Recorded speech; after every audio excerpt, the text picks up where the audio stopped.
반갑습니다. 이제 세 번째 장으로 넘어갑니다. 아직도 반이나 남았네요.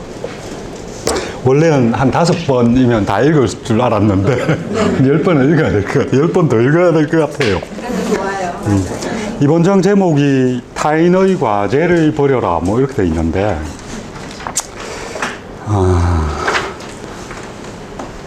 앞에 이야기했던 것과 이어서 보면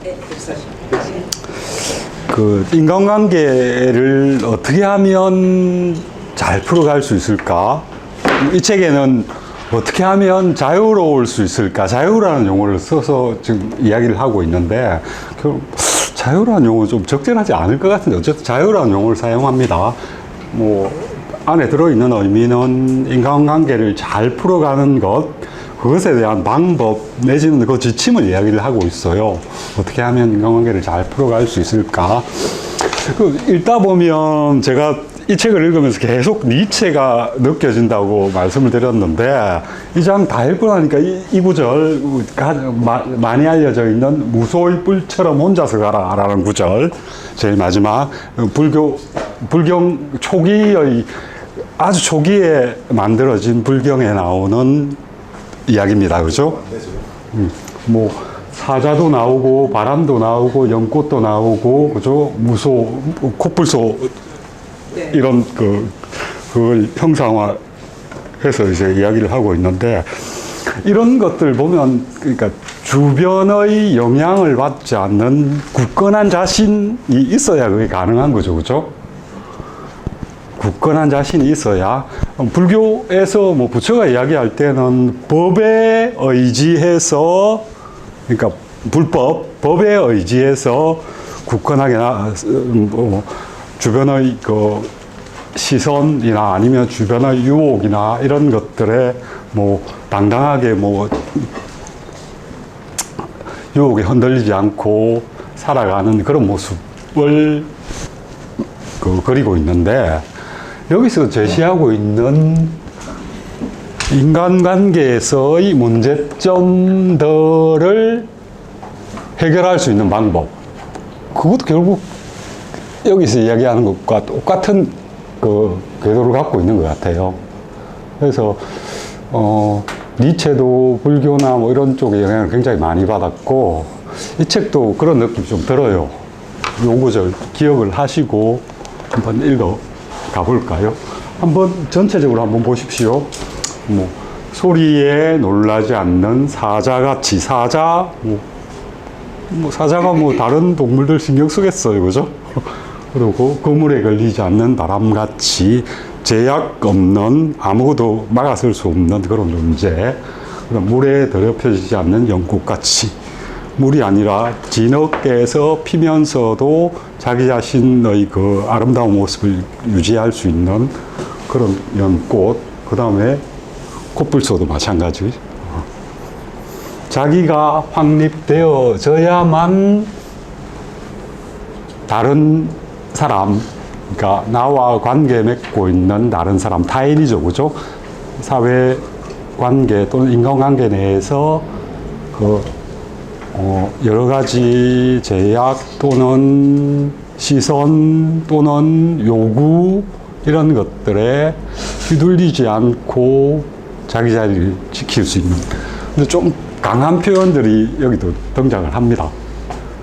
그러니까 어떻게 보면 좀 냉정한 어떤 부분들도 있고요. 읽어봅시다. 타인의 과제를 버려라. 오늘은 여기서부터 갈까요? 두 분? 앞부분 제가 읽을게요. 고민을 거듭한 끝에 2주 후 청년은 다시 철학자의 서재를 찾았다. 자유란 무엇일까? 나는 자유로울 수 없는 것인가? 나를 속박하고 있는 것은 과연 무엇일까? 청년에게 주어진 숙제는 너무나 무거웠다. 납득할 수 있는 대답은 나오지 않았다. 생각하면 할수록 청년은 자신이 부자유스럽다는 것을 깨달을 뿐이었다. 가봅시다. 고민을 교수님은 자유에 관해 논한다고 하셨죠? 그래, 자유란 무엇인지에 대해 생각하는 시간을 가졌나? 그에 관해서는 아주 진리적으로 생각했습니다. 결론이 나왔나? 딱히 답이 나오지 않더라고요. 그런데요, 제 생각은 아니지만 도서관에서 이런 구절을 발견했습니다. 화폐란 주조된 자유다. 토스토옙스키의 소설에 나오는 문장입니다. 어떻습니까? 주조된 자유라는 말이 참 통쾌하지 않나요? 솔직히 말씀드려 화폐의 본질을 꿰뚫는 구절이라 무릎을 치며 감탄했습니다. 그렇군. 확실히 화폐가 가져다 주는 것의 정체를 극단적으로 말하자면 자유를 치는 것이지. 훌륭한 명언이야. 하지만 그렇다고 해서 자유란 화폐다라고는 말하지 않겠지. 그야 물론이죠. 돈으로 얻을 수 있는 자유도 있을 거예요. 그리고 분명 그 자유는 우리가 생각하는 것보다 더할 수 없이 클 겁니다. 실제로 의식주는 전부 금전에 의해 거래되니까요. 그렇다고 억만금을 가진 부자가 자유로울까요? 저는 그렇지 않다고 생각하거니와 그렇지 않다고 믿고 싶어요. 인간의 가치, 인간의 행복은 돈으로 살 수 없다고 생각합니다. 그러면 가령 자네가 금전적 자유를 손에 넣었다고 하지. 엄청난 부를 손에 넣었으나 행복해질 수 없다고 말했어요. 그때 자네에게 나는 돈은 무엇이고 여기에서 부자유스러움을 느낄까? 선생님이 여러 번 말씀하신 인과관계, 그 점은 저도 곰곰이 생각해봤습니다. 가령 엄청난 부를 손에 넣었지만 사랑하는 사람이 없다. 친한 친구라고 부를 만한 사람이 없고 모두에게 미움을 받고 있다. 그러면 그것은 큰 불행입니다. 또한 뇌리에서 떨칠 수 없는 것이 굴레라는 단어입니다. 우리는 모두 굴레라는 이름의 실에 엉켜서 발버둥을 치며 괴로워하고 있습니다. 좋아하지도 않는 사람과 어울려야 하고 싫어하는 상사의 기분을 살피지 않으면 안 됩니다. 상상해보세요. 만약 그런 인간관계에서 해방된다면 얼마나 마음이 편해질지. 하지만 그런 게 가능한 사람은 아무도 없어요. 우리는 어디에 가든 타인에 들레싸여 타인과 관계를 맺으며 살아가는 사회적 개인입니다.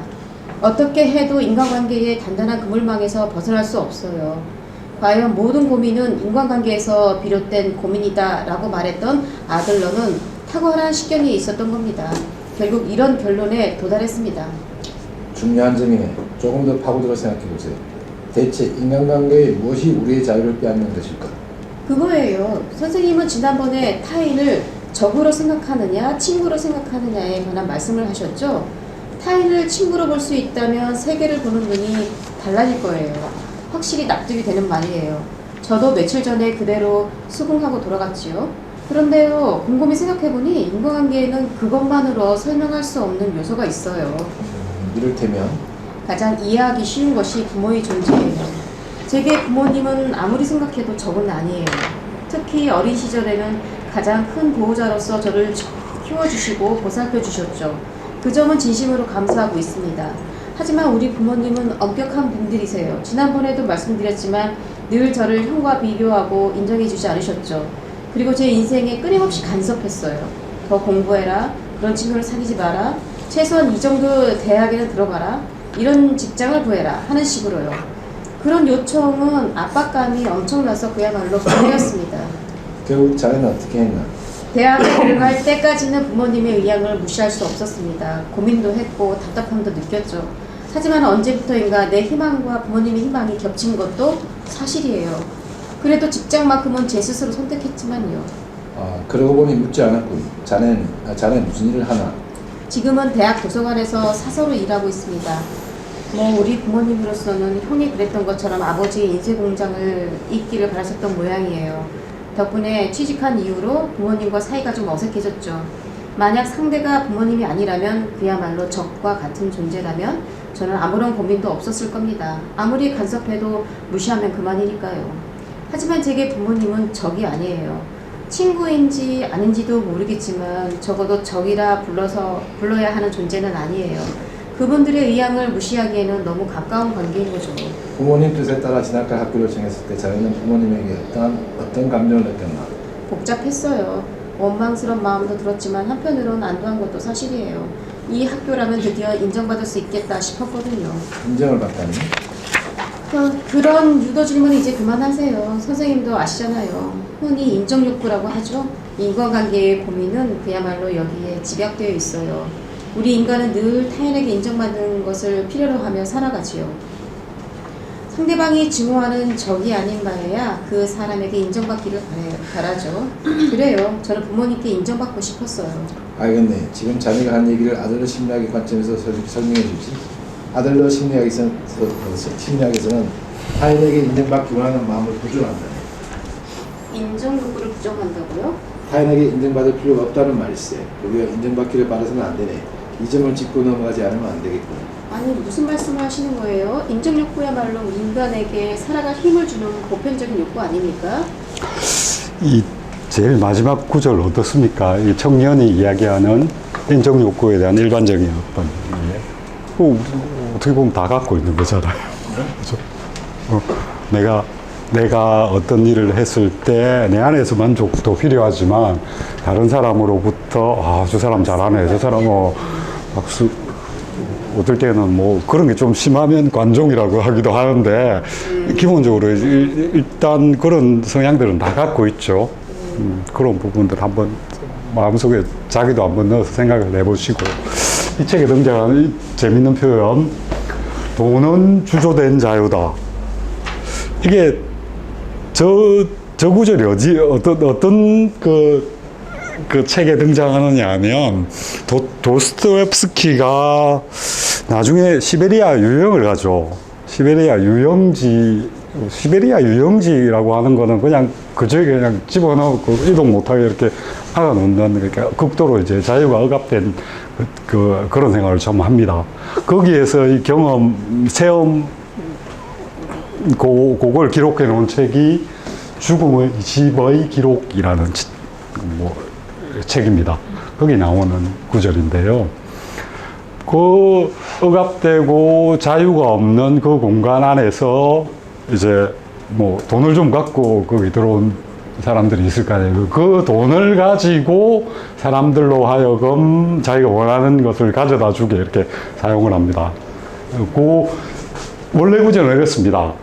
돈은 주조된 자유였으며, 그래서 자유를 완전히 박탈당한 사람에게 돈은 보통 다른 사람보다 10배나 더 귀중한 것이다. 그러니까 억압된 상황 하에서 돈이 갖고 있는 위력들이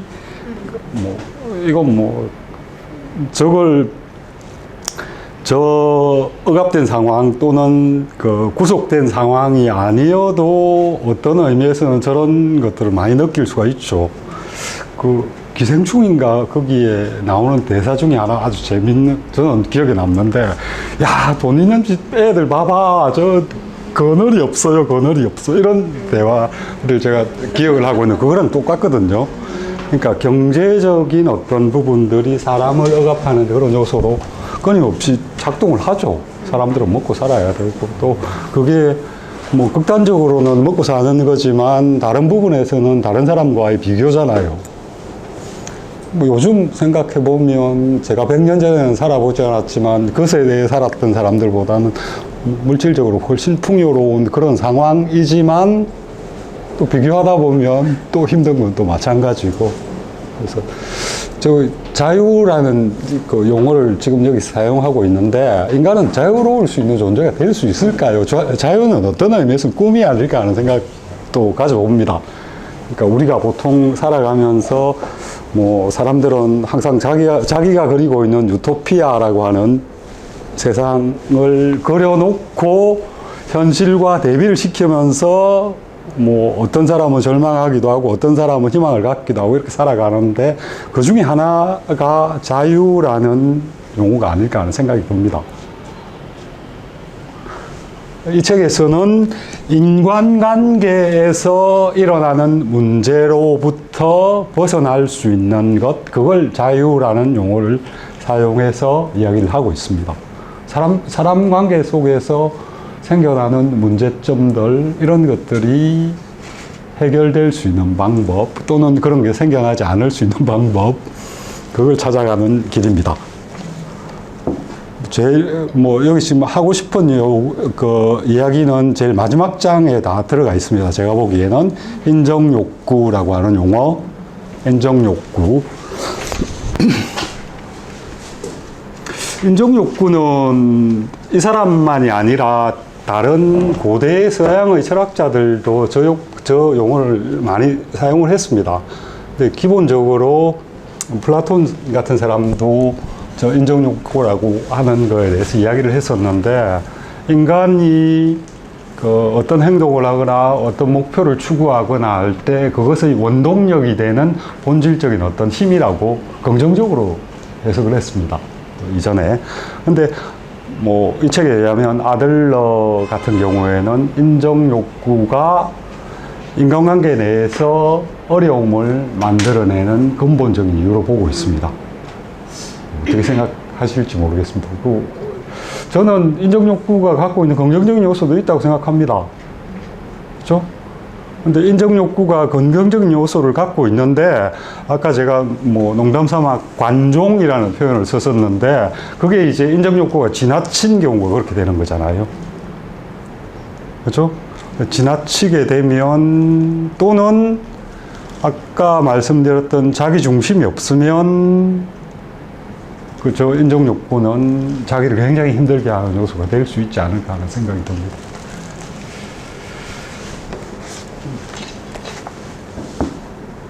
여기 이 구절을 읽었던 부분에서 저는 그 눈에 들어오는 단어들이 그 뭐 인간의 가치, 인간의 행복이라고 하는 게 뭐 어떻게 하면 이루어질 수 있을까, 그런 부분들하고, 그 다음에 뭐 인간관계에서 해방되는데, 인간관계 자체를 어떤 의미에서는 사회적 굴레 내지는 자기를 구속하는 그런 걸로 파악하고 있습니다. 그죠? 그런 것도 한번 굴레 또는 억압 이런 용어들을 사용하고 있습니다. 사람 관계가 굴레라는 게 없으면 사람이 자유로울까요? 사람 삶을 더 낫게 만들어 줄까요? 저는 그렇게 생각하지 않습니다. 굴레가 있기 때문에 사람들 삶을 좀 더 밀착되게 만들어 줬습니다. 아니, 애를 낳았는데 그 애를 키워야 되잖아요. 그죠? 그런 부분도 있고, 잘 키워야 되잖아요. 그런 부분도 있고. 다 키우면 어떻게 되는 거죠? 예, 그 조절입니다. 그 조절. 그러니까 그 굴레라고 하는 게 굴레가 아닐 수 있다는 거, 그게 강해지면 정말로 벗어날 수 없는 굴레이긴 하지만, 그게 뭐 또 어떤 의미에서는 굴레가 아니라 인간관계라고 하는 게 자기를 유지시켜주는 힘일 수도 있죠. 근데 여기서는 이제 뭐 철학자들의 사유라는 게 극단화시켜서 또는 단순화시켜서 사유를 하죠. 그 본질적인 부분만을 다룬다면, 그런 식으로 이제 사고를 조금 이렇게 좁혀 나간다면 굴레라고 하는 것에 대해서 여기처럼 볼 수도 있습니다.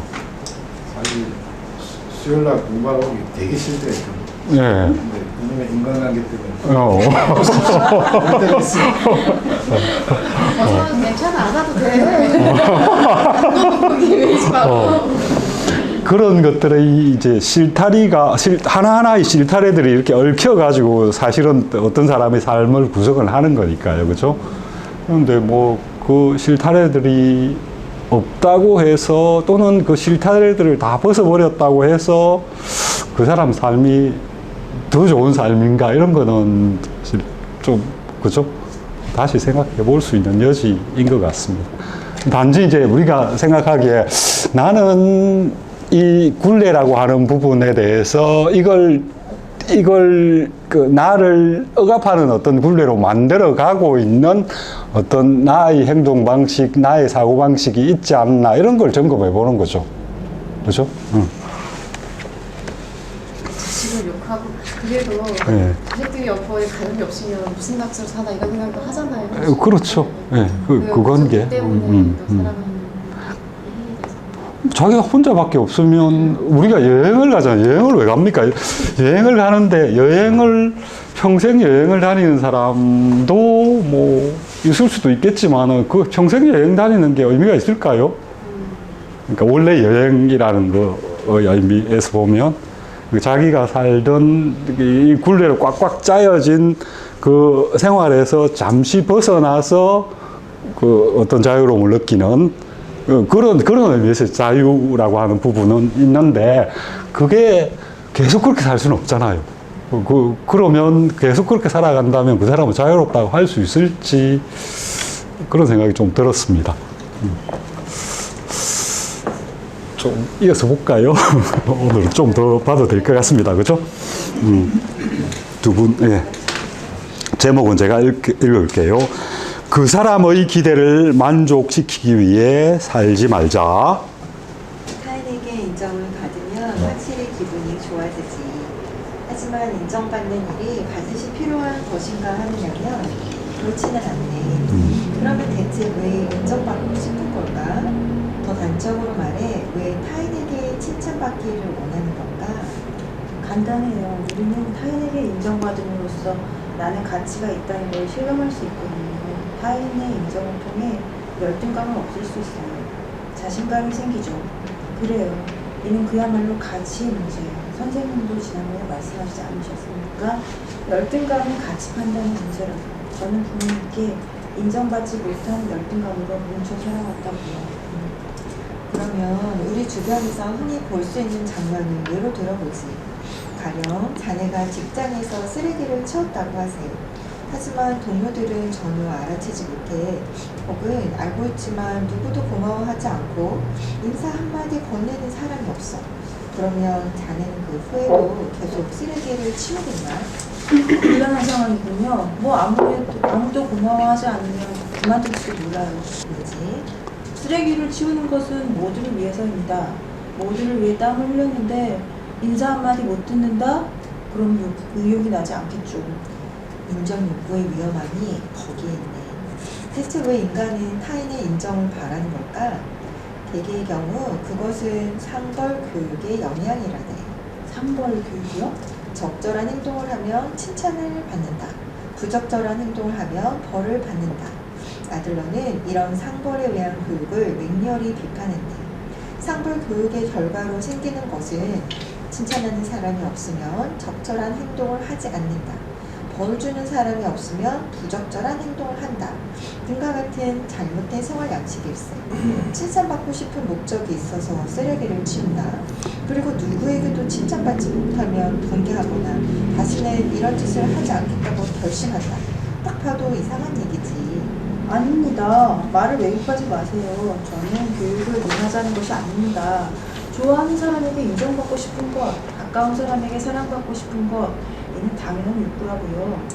자네는 큰 착각을 하고 있어. 모르겠나? 우리는 타인의 기대를 만족시키기 위해 사는 것이 아니다라는 거. 뭐라고요? 자네는 점점 성격이 착해졌네.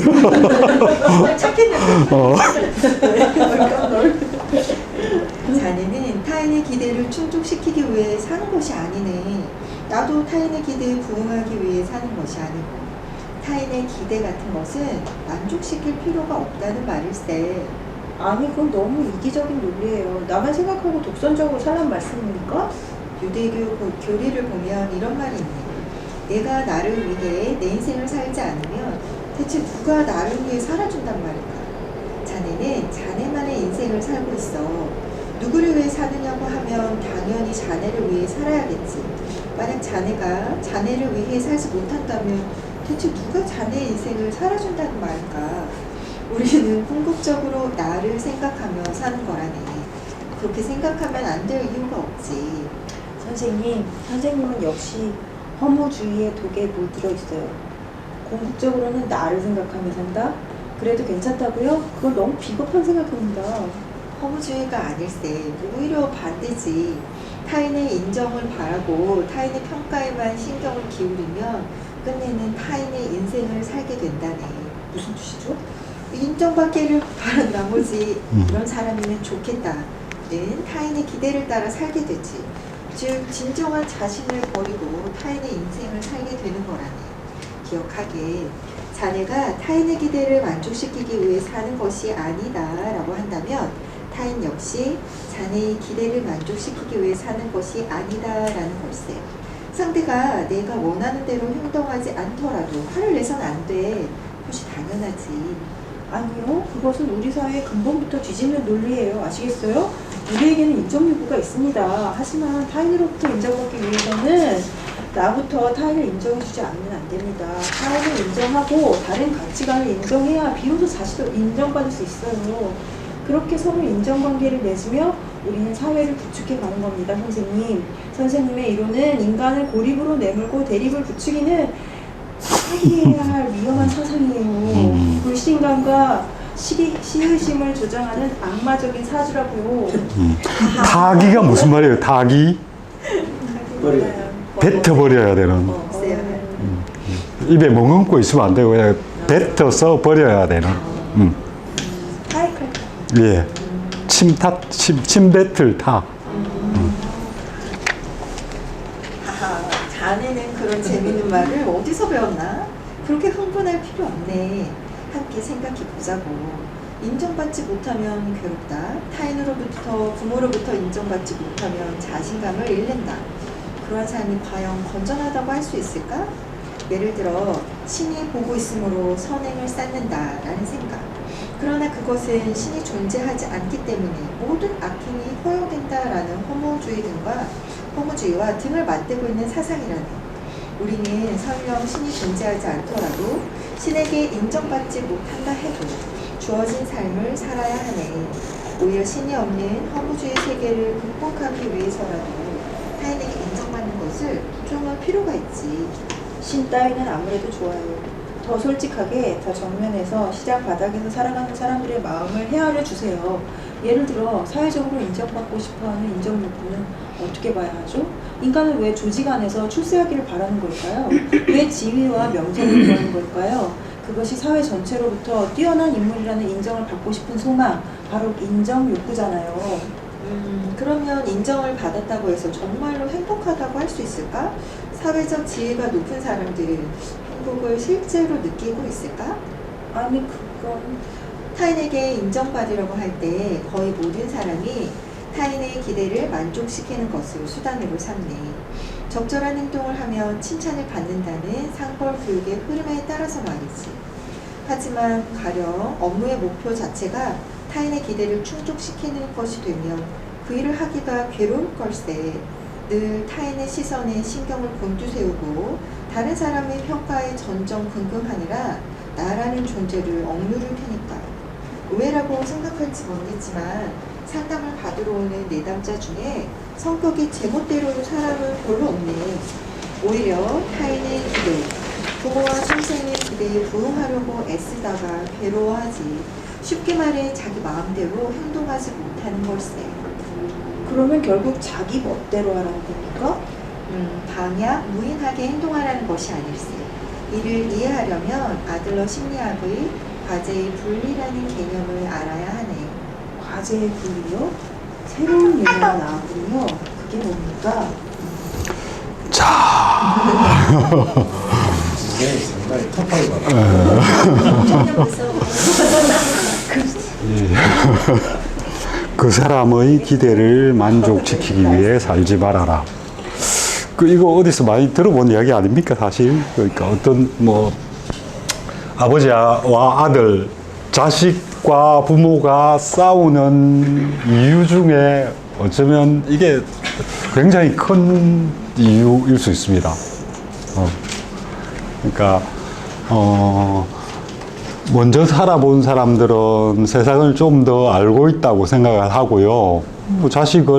자기가 알고 있는 좀 더 편안하고 좀 더 안정되고 좀 더 나은 길이라고 보이는 대로 이끌고 싶은 마음은 누구나 있을 수 있죠. 그래서 그게 근데 그게 부드럽게 자녀들에게 수용이 되거나 이렇게 해서 잘 따라오면서 자기의 자의식을 키워가는 과정을 거친다면 일정한 기간이 지나서 이제 부모의 그늘로부터 자연스럽게 벗어나게 되고 자기의 길을 더 이렇게 만들어 갈 수가 있는데 그게 쉽지가 않잖아요. 많은 그 사람들 또는 아이들, 이런 아이들은 부모가 생각하고 있는 길이라고 하는 것, 원래 이제 완성된 입장, 살아본 입장에서 이야기하는 길은 쉬워 보이지만 그걸 처음 걸어 나가는 사람들한테는 굉장히 어려운 과제일 수 있어요. 근데 그게 제대로 그 아이에게 맞추어지지 못하면 이제 나중에 이제 그런 것들이 쌓여서 폭발하게 되죠. 그런 경우를 굉장히 많이 보게 되는데, 뭐 여기 지금 이야기하고 있는 게 타인의 기대를, 그 사람이라는 게 나 아닌 다른 사람입니다. 나 아닌 다른 사람들이 나에게 걸고 있는 기대, 그죠? 그게 맞춰서 살다 보면 자기를 잃어버리게 되는, 뭐 어떤 경우에는 꼭 이게 뭐 극단적인 경우의 그걸 들어서 그런 건데, 우리는 예를 들면 위인전을 읽으면서 나도 저런 사람이 돼야겠지. 위인전도 타인이잖아요. 그러니까 그걸 이제 자기 안에서 소화해낼 수 있는 적절한 환경이 갖추어지면 좋을 텐데 그러지 못하는 경우가 많을 수 있습니다. 여기 구절 중에 혹시 많이 이렇게 눈이 가는 구절들 없나요? 저는 상벌교육이라고 하는 용어도 좀 눈에 이렇게 가슴에 와닿습니다. 예를 들면 뭐 아이들 키우고 뭘 할 때 뭐 잘하면 뭘 주고 뭐 이런 그게 참 사람은 미묘한 것 같아요. 이 아들들 같은 경우에 이런 부분들이 어떤 의미에서는 아이의 자발성이나 이런 것들을 뭐 자연스럽게 키우지 못하게 하는 요소로 이렇게 보고 있는데, 글쎄요, 뭐 식물을 키울 때도 적절하게 물을 주고, 뭐 자연에 서 있는 풀들은 물 안 줘도 되잖아요. 비 오면 비 오는 대로 뭐 이렇게 커 나가는데, 사람이란 존재는 뭐 양육기간도 제일 길고, 다른 동물에 비해서 뭐 말이나 소 뭐 이런 거는 낳은 지 뭐 며칠만 지나도 그냥 뛰어다니는데, 사람은 몇 년이 지나도 기어다녀야 될 정도로 그걸 많이 받는 존재니까, 어떻게 보면 뭐 자라는 과정 속에서 도움을 많이 필요로 하는 존재인 건 분명합니다. 그죠? 근데 이제 그 도움을 주는 사람들이 포지션을 잘 잡을 필요가 있는데, 아들러의 이론에 따르면 도움을 주는 것 자체가 문제인 건 아니에요. 인간은 성장하는 과정에서는 도움을 받는 존재이고 그런 존재인데, 그 도움을 주는 사람들도 도움을 받아야 되는 사람을 대하는 기본적인 태도를 지키면서 그걸 해줘야 된다는 것 같습니다. 이런 거는 제가 가끔씩 이렇게 유튜브나 아니면 책 같은 거 읽을 때 나이 50, 60 돼서 또는 뭐 죽을 때 다 돼가는 어른들이 난 진짜 헛살았다. 도대체 내가 왜 살았지? 뭐 이런 그 회한에 담긴 그 이야기들을 하는 그런 경우가 꽤 있거든요. 난 뭐하고 살았지? 난 도대체 뭐, 예를 들면 내가 이 꼴 보려고 살았냐? 이것도 마찬가지입니다. 그죠? 그 안에 이제, 어떤 의미에서는 자기가 한 노력들, 그게 거기서 꽃을 피우고 하면 좋겠지만 그 꽃이 일종의 보상이라고 생각하는 거죠. 내가 이렇게 해줬는데 그 해준 거에 대한 그 보상을 내가 저 꽃 피는 걸 봐야 내가 기뻐하는 이런 의미에서 생각하면 주는 것 자체도 주는 게 아닌 거죠. 빌려주는 게 돼버리고 꼭 받아야 되는 어떤 그걸로. 많은 경우에 우리가 양육이나 아니면 인간관계에 대해서 사람들과의 관계는 뭐 돈 같은 경우에 빌려줍니다만 그 다른 어떤 나머지 많은 정이나 뭐 이런 것들은 그냥 주는 거잖아요. 주는 건데 그 기본적인 의식 속에서 주는 거는 받아야 일정 부분을 돌려받아야 된다는 생각을 이렇게 깔고 있는 것 같아서, 그러면 그걸 돌려받지 못했을 때는 힘들어지는 거죠. 그 사람과의 상대도 힘들어지고, 그런 걸 지금 여기에 적용해서 이야기를 하는 것 같습니다. 어느 정도 전달이 되나요? 여기 내용들이? 이게 서양 근대에서 이 동아시아를 알게 되었을 때, 동아시아에서는 신을 안 믿는데 어떻게 저렇게 살아날 수 있지? 예. 평가들을 했잖아요. 예. 그래서 신을 안 믿어도 사람들이 착할 수 있구나. 또 또 우리 뭐 성리학 이런 데는 그 신독을 강조하지 않습니까? 그런 점에서 뭐 그 사람의 기대에 만족시키기 위해 살지 마라, 또는 신의 기대에 만족시키기 위해 살지 마라, 또는 뭐 크게 연관 가정되는 상벌교육에 서양적인 전통이 좀 더 강하지 않나 싶은 생각이 듭니다. 맞습니다. 여기 지금 여기도 나오지만 신이 등장하는 구절들 보면 뭐 신이 존재하는 사고 체계 내에서는 모두 그것에 수렴되어 있죠. 그러니까 인간관계도 그 관계를 그대로 복사한 겁니다. 그죠? 근데 이 사람이 살았던 무렵의 한 100여 년 전, 200년 전에 신이 누군가에 의해서 제거가 된 사회가 돼버렸잖아요. 그렇죠? 그러면 여기서 이야기하는 뭐 허무주의라고 하는 그런 사조가 생겨날 수밖에 없죠. 이렇게 어떤 존재가 위에서 항상 내려다보면서 우리는 거기에 의지해서 살았는데 그 존재가 없다고 해버리면 지금도 마찬가지. 우리도 그런 영향을 좀 받고 있는 것 같아요. 보통 이야기하는 물질적인 이익만을 최우선적으로 생각하는 것, 그리고 사람이 살아가는 데 있어서 목표가 없는 것, 목표라는 게 전통적인 의미에서의 목표. 동양에는 전통적인 목표가 분명하게 있었습니다. 그러니까 신을 배제한 전통적인 목표가 분명하게 있었는데, 그건 뭐냐 하면 자기 완성입니다. 끊임없이 뭐 용어는 많이 다릅니다. 수양이라는 표현을 쓰기도 하고 뭐 돌을 닦는다 뭐 이런 표현을 쓰기도 하는데, 끊임없이 자기를 완성시켜 나가려고 하는 그런 노력들을 기울입니다.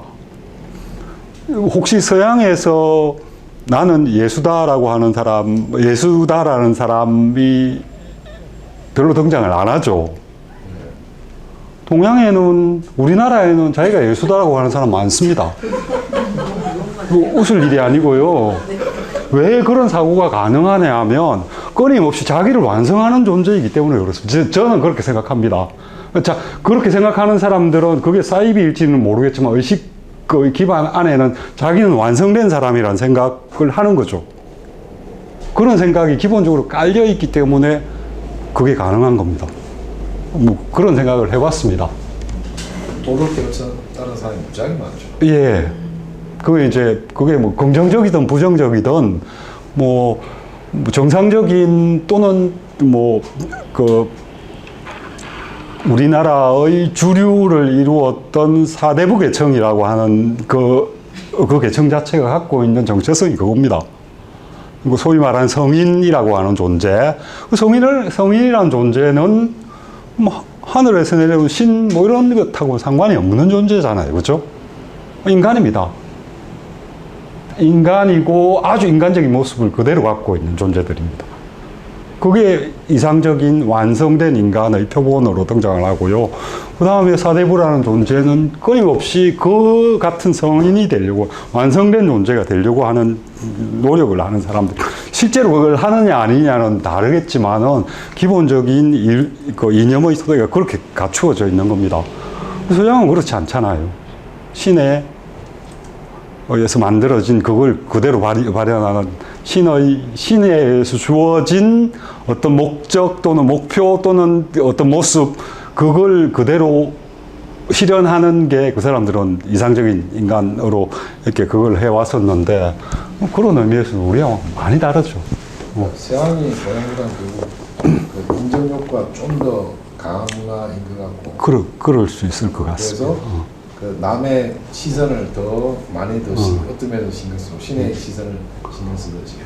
그래서 서양에서는 아무리 선조교육지라도 남이 안 보면 범법 행위나 질서를 어기는 행위들이 굉장히 많다고. 근데 우리나라 같은 경우는 안 보더라도 질서를 잘 지키는 경우도 많고, 안 봐도 쓰레기 잘 안 버리고.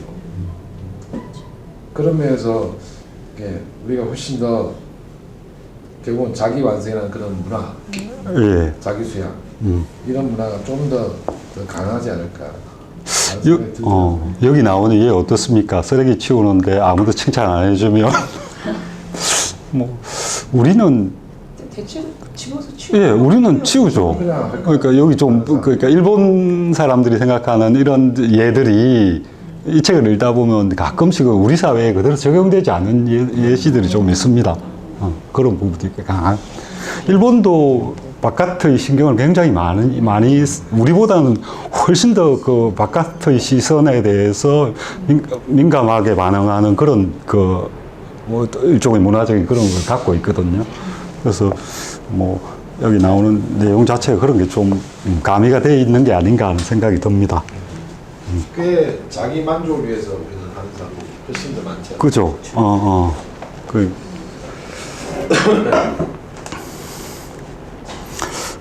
어떤 의미에서 보면 우리가 이렇게 꼭 가져왔었던 것, 우리에게 물려진 어떤 이런 것들은 굉장히 곱씹어 볼 만한 가치가 있는, 그러니까 여기 표현대로 하면 생활 습관 뭐 이런 것들을 갖고 있는 것 같습니다.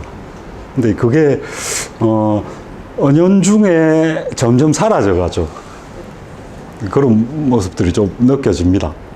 그래서 면면이 깔려 있는 그거는 좀 이렇게 깎여 나가도 없어지지는 않을 것 같아요. 남아 있을 것 같긴 한데 워낙 이제 뭐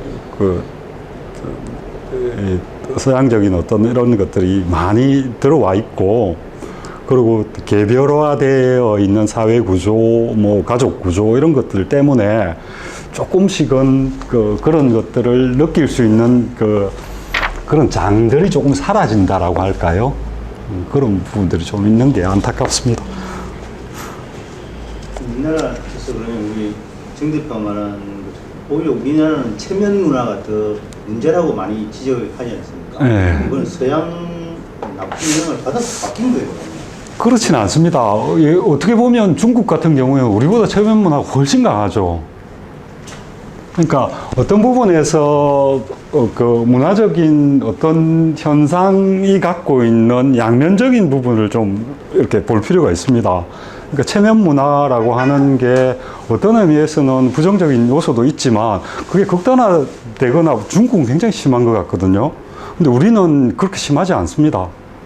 그러니까 뭐 우리가 살아가면서 여기는 외부의 시선대로 거기에 맞춰서 살지 마라 이렇게 극단적으로 이야기를 하고 있는 거지만, 사실 살아가면서 다른 사람의 시선에 완전히 그걸 무시하고 살 수 있는 사람은 거의 없습니다.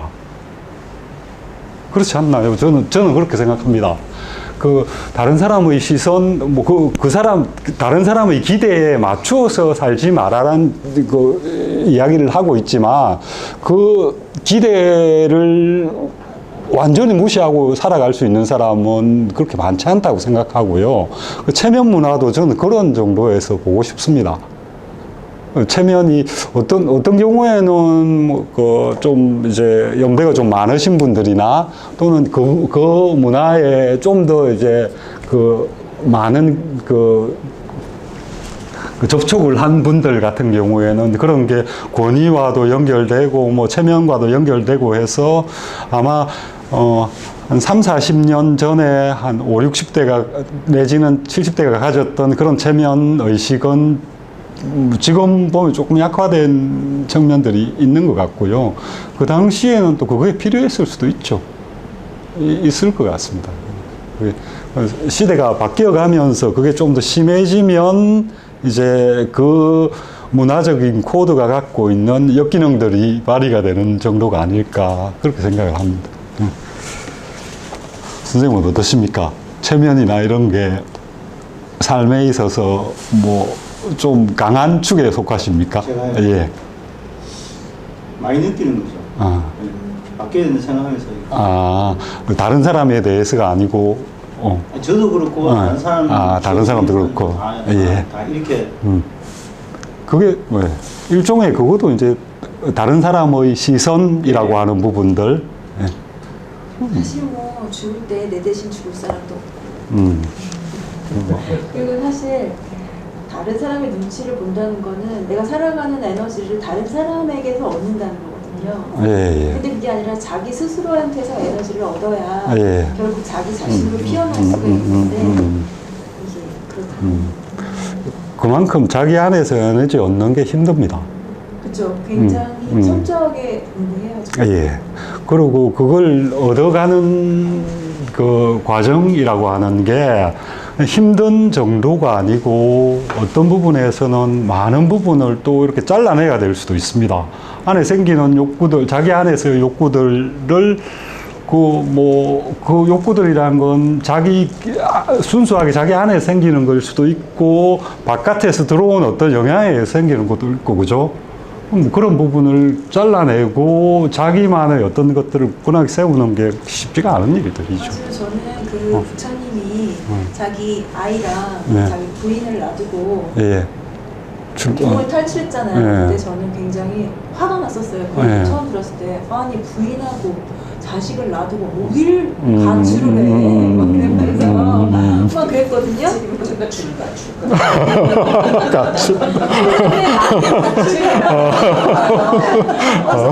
이 사람 정말 못됐네. 그렇게 생각했는데, 이 사람은 가족만이 아니라 다른 사람들의 아픔도 너무 크게 다가온 거예요. 그래서 이 인생의 숙제를 해결하고 싶었던 거죠. 그런데 그걸 이해할 수 없는 사람들은 그 모습만 보는 거죠. 그렇습니다. 저 같은 사람. 예. 근데 이 사람이, 그러니까 이 부처가 이거 담을 넘어서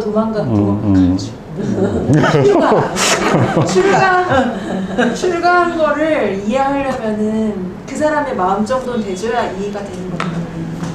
그리고 부처가 그렇게 무지막지한 인간은 아닙니다. 보면, 초기의 불교의 그 기록들에 보면, 율장인가 하는 부분들이 있는데, 계율과 관련된 장들이, 굉장히 자세한 내용들까지 기록하고 있거든요. 그런 내용들 보면, 그러니까, 이 출가를 하고 싶어 하는 사람들이 자기 상황을 이야기를 하면서 나는 이런 문제가 있는데 출가하고 싶습니다 하는 그런 질문을 해오는 게 굉장히 많아요. 예를 들면, 부처님, 제가요, 지금 엄청나게 빚을 지고 있고요. 저희 부모도 지금 아파서 제가 보살펴야 되는 그런 상황인데, 그런 것보다는 제가 출가하고 싶은 욕구가 강합니다. 출가하면 안 될까요? 이런 질문도 한단 말이에요. 그러니까 생활에서 굉장히 많은 부분들이 얽혀 있는 게 사람의 삶들이잖아요. 그런 부분에 대해서 하나하나 다 이렇게 고치를 해줍니다. 그냥 오라는 게 아니고, 예를 들면 니는 지금 출가하면 안 된다. 네가 출가하고 싶으면 가서 아프신 부모님 나을 때까지 잘 간호를 해야 되고, 그리고 빚진 거 같은 경우는 네가 갚을 수 있는 어떤 방법을 찾아서 갚고 그 사람들에게 양해를 구하고 이런 여러 가지 길들에 대해서 자세하게 이야기를 해줍니다. 율장, 그러니까 부처의 사람들을 바라보는 시각들이 율장에 굉장히 많이 적혀 있거든요. 그리고 사실 부처가 출가인지 가출이냐 한 그 상황은 가만히 생각해 보십시오.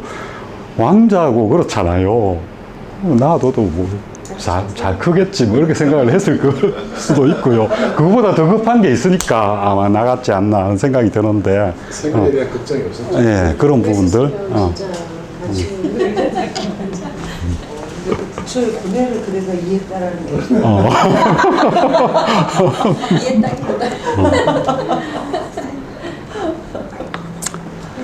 다른 사람의 기대.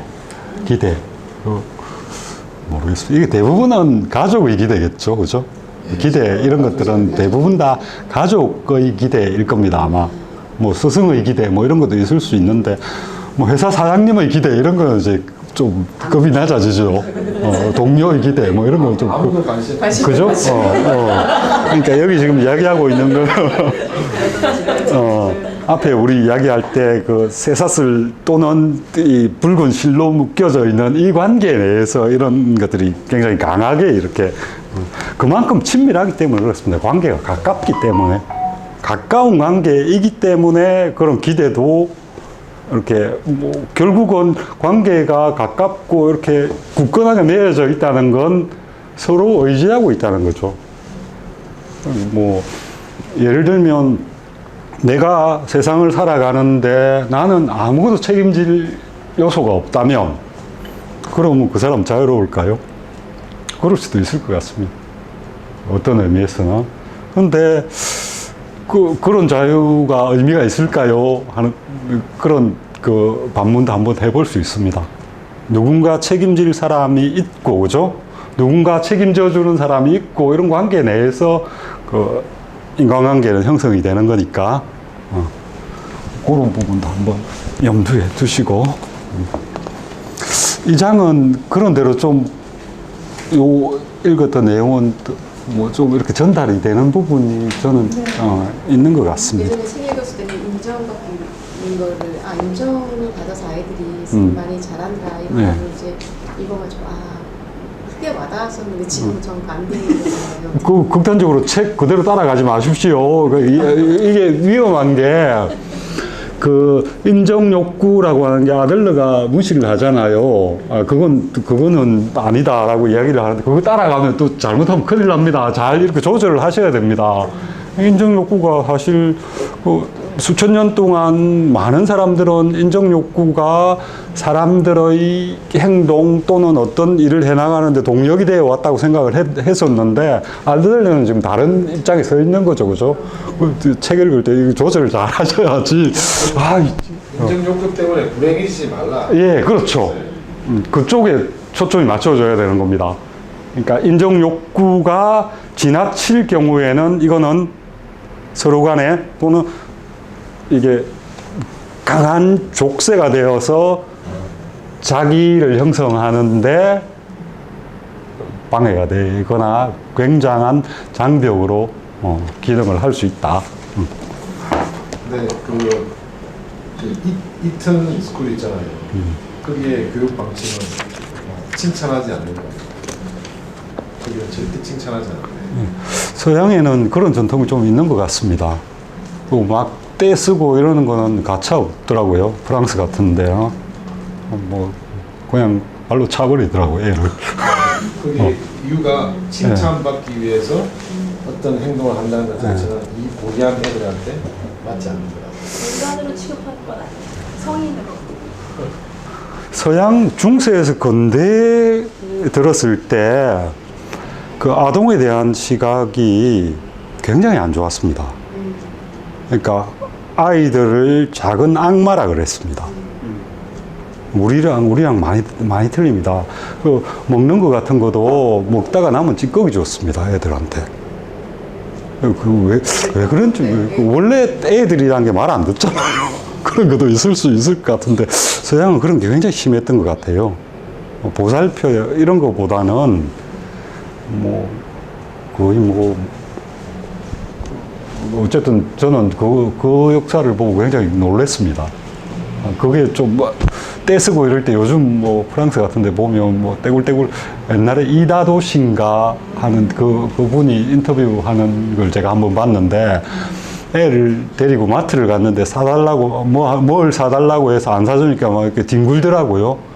바로 잡아갖고 패버리더라고요. 우리는 이렇게 달래기라도 하잖아요. 달래는 거 이런 것도 없더라고요. 그래서 그때 인터뷰할 때 그거 워낙 인상적이어서 물어봤거든요. 그 동네는 그렇게 안 돼요.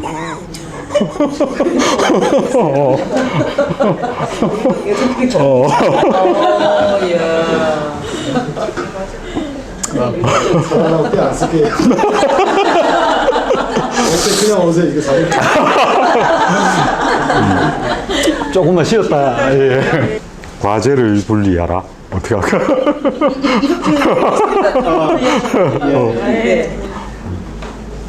예를 들어 공부하기 싫어하는 아이가 있다고 하세. 수업 시간에는 딴청을 부리고 숙제도 하지 않고 툭하면 교과서를 학교에 두고 오지. 만약 자네가 부모라면 어떻게 할 텐가? 물론 온갖 수단을 써서 공부를 시키겠죠. 학원에 보내거나 가정교사를 붙이거나 경우에 따라서는 귀를 잡아 끌어서라도 책상에 앉혀야죠. 그것이 부모의 책무니까. 실제로 저도 그렇게 컸어요. 그날 숙제를 마칠 때까지 저녁을 먹지 못했습니다. 그러면 하나 더 묻지. 그런 강압에 못 이겨 공부를 하게 된 결과 자네는 공부를 좋아하게 됐나? 안타깝게도 좋아지지 않았습니다. 학교에서 공부하라고 하니까 대학에 가려면 시험을 봐야 하니까 어쩔 수 없이 한 거죠. 알겠네. 그러면 아들러 심리학의 기본적인 입장부터 설명하겠네. 예를 들어 눈앞에 공부한다라는 과제가 있을 때 아들러 심리학에서는 이것은 누구의 과제인가라는 관점에서 생각한다네. 누구의 과제인가라고요? 아이가 공부를 하는가, 하지 않는가, 혹은 친구와 놀러 가는가, 가지 않는가. 원래 이것은 아이의 과제이지 부모의 과제가 아닐세. 아이가 해야 할 일이다 이겁니까? 단적으로 말하자면 그렇지. 아이 대신 부모가 공부해봤자 아무 의미가 없지 않나. 뭐 그건 그렇죠. 공부하는 것은 아이의 과제일세. 거기에 대고 부모가 공부해 라고 명령하는 것은 타인의 과제에 비유하자면 흙투성이 발을 들이미는 행위일세. 그러면 충돌을 피할 수 없게 되지. 우리는 이것은 누구의 과제인가 라는 관점에서 자신의 과제와 타인의 과제를 분리할 필요가 있네. 분리해서 어떻게 한다는 거죠? 타인의 과제에는 함부로 침범하지 않는다. 그것뿐일세. 그것뿐이라고요? 모든 인간관계의 트러블은 대부분 타인의 과제에 함부로 침범하는 것 혹은 자신의 과제에 함부로 침범해 들어오는 것에 의해서 발생한다네. 과제를 분리할 수 있게 되면 인간관계가 급격히 달라질 것세. 잘 모르겠네요. 대체 이것은 누구의 과제인가를 어떻게 구분하죠? 솔직히 제 관점에서 보자면 아이에게 공부를 시키는 것은 부모의 책무라고 생각해요. 자기가 알아서 공부하는 아이는 거의 없는 데다 누가 뭐래도 부모는 보호자니까요. 누구의 과제인지 구분하는 방법은 간단하네. 그 선택이 가져온 결과를 최종적으로 받아들이는 사람은 누구인가를 생각하게. 만약 아이가 공부하지 않는다라는 선택을 했을 때 그 결정이 가져올 결과, 이를테면 수업을 따라가지 못하거나 지망하는 학교에 불합격하는 등 최종적으로 받아들여야 하는 사람은 부모가 아니야. 아이란 말이지. 즉 공부는 아이의 과제일세. 아니요. 절대 그렇지 않아요. 그런 사태가 일어나지 않도록 하기 위해서라도 인생의 선배이자 보호자이기도 한 부모에게는 아이에게 공부해라고 타일을 책임이 있어요. 이것은 아이를 위한 것이지 과제를 침범하는 행위가 아닙니다. 공부하는 것은 아이의 과제일지 모르지만 아이를 공부시키는 것은 부모의 과제예요. 세상 부모들은 흔히 너를 위해서야 라고 말하지. 하지만 부모들은 명백히 자신의 목적, 세상의 이목이나 체면일지도 모르고 지배욕일지도 모르지. 이걸 만족시키기 위해 행동한다네. 즉 너를 위해서가 아니라 나를 위해서고 그 기만을 알아차렸기에 아이가 반발하는 걸세. 그러면 아이가 전혀 공부를 하지 않아도 그것은 아이의 과제이니까 방치하라는 겁니까? 여기에는 주의가 필요하네. 아들러 심리학은 방임주의를 권하는 게 아닐세. 방임이란 아이가 무엇을 하는지도 모르고 알려고도 하지 않는 태도라네. 그게 아니라 아이가 무엇을 하는지 알고 있는 상태에서 지켜보는 것. 공부에 관해 말하자면 그것이 본인의 과제라는 것을 알리고 만약 본인이 공부하고 싶을 때는 언제든 도울 준비가 되어 있다는 의사를 전하는 걸세. 단 아이의 과제에는 함부로 침범하지 말아야 하네. 부탁하지도 않았는데 이래라 저래라 잔소리를 해서는 안 된다는 거지. 부모 자식 관계에만 해당되는 것은 아니죠. 물론이지. 이를테면 아들러 심리학에서는 상담 시에 내담자가 변하는가 변하지 않는가는 카운슬러의 과제가 아니라고 여기네. 왜죠? 상담을 받은 결과 내담자가 어떤 결심을 했는가, 생활 방식을 바꿨는가, 바꾸지 않았는가, 이는 내담자 본인의 과제고 카운슬러는 거기에 개입할 수 없네. 아니 그런 무책임한 태도가 허용된다니요? 물론 곁에서 최선을 다해 돕기는 하지. 하지만 끝까지 개입하지는 않아. 어느 나라에 말을 물가에 데려갈 수는 있지만 물을 마시게 할 수는 없다라는 속담이 있다네. 아들러 심리학에서 하는 상담 혹은 타인에 대한 지원 전반이 그런 입장에 있다고 생각하게. 본인의 의향을 무시하고 변하는 것을 강요해봤자 나중에 반발심만 커질 뿐이지. 카운슬러는 내담자의 인생을 바꿔주지 않는다는 겁니까? 자신을 바꿀 수 있는 사람은 자신밖에 없네. 야, 여기도. 이상적이에요. 여기도, 인생? 예. 인생을 바꿀 수 없단 말이죠. 뭐, 제일 마지막 구절이 사실 뭐, 여기서 하고 싶은 이야기가 다 함축되어 있습니다. 그죠? 자신을 바꿀 수 있는 사람은 자신밖에 없다. 그런 것 같아요. 자기를 바꾸, 뭐, 옆에서 조언하고 뭐, 이런 거 뭐 들을 수도 있습니다. 듣고 바뀔 수 있긴 하지만, 기본적으로 우리가 뭐 얻을 수 있는 정보 뭐 이런 거 조언이라고 하는 것도 듣고 보면 모르는 이야기 해주는 것도 아니잖아요. 그죠? 그런 부분들 대부분인 것 같고요. 어떻습니까? 이게 지금 뭐 공부시키는 거 아주 민감한 중요한 부분인데 여기 지금 나오는 속담과 연결시켜 생각해 보면 속담이라는 게 별거 아닌 것 같지만 그 문화가 갖고 있는 굉장히 본질적인 부분을 응축해낸 것이라고 생각해 볼 수 있거든요. 네. 그러니까 아마 뭐 이런 말이 만들어졌다라고 하는 거는 뭐 이 말이 만들어지는 그 사회 분위기라고 하는 게 그렇지 않은 요소들이 꽤 많았다는 거죠. 지금 여기에 마찬가지로 다른 타인의 과제에 자기가 들어가서 자기가 결정하려고 하고 어쩌면 그런 그 욕구가 있을 수도 있죠. 나는 훨씬 더 세상을 많이 살아온 사람이고 그리고 내가 보고 있는 세상이 아이들이 보고 있는 세상보다 훨씬 넓다고 생각하고 그죠?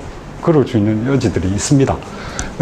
여기도 사실 그 언어 표현이 좀 과하긴 한데 그 안에 들어있는 그 사용하는 용어들을 보면 조심해야 돼 하는 이런 표현들을 많이 쓰죠. 그만큼 이런 문제들은 민감한 부분이기 때문에 그런 것 같습니다. 그걸 조절해내는 그러니까 언어적 표현, 아이들에게 또는 상대방에게 던지는 언어적 표현을 할 때도 조심해야 되고요. 그 위치를, 자기 위치, 그러니까 여기 이야기했듯이 나의 과제인지, 상대방의 과제인지를 이렇게 구별해내는 것도 사실 쉽지 않습니다. 그죠? 쉽지 않습니다. 이게 겹친 영역들이 굉장히 많아가지고, 그런 부분들은 뭔가를 할 때 좀 숙고가 필요한 한 번쯤 다시 생각해보고 대응하는 그런 그게 조심성 내지는 자기 안에서의 점검 이런 것들이 필요한 과정들이 있는 건 분명한 것 같습니다. 내 과제 또는 내 상대방 또는 타인의 과제. 그렇죠? 전체적인 부분에서는 전 이 말에 굉장히 동의를 합니다. 네. 제 같은 개인적인 입장에서 보면 저는 아이들하고 이건 이전에도 비교적 잘 이렇게 돼왔던 것 같습니다. 근데 집사람하고의 관계는 이게 잘 안 됐던 것 같아요. 사람의 관계에 따라서 이게 되는 게 있고 또 나름대로 그런 부분도 좀 저는 이 책을 읽으면서 저를 굉장히 많이 되돌아보는 그런 계기가 됐습니다. 네. 부부관계는 너무 엉켜 있어서 그러지 않아요?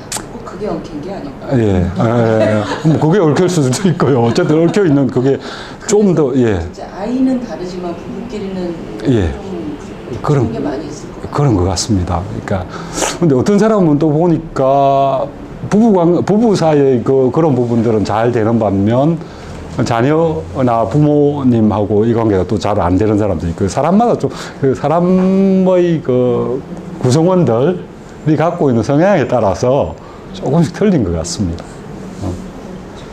그래서 요즘은 조금씩 조심합니다.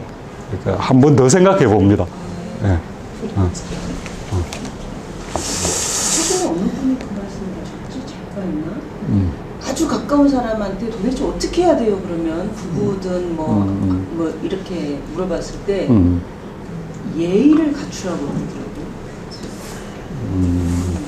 예의를 갖추려고 노력해요.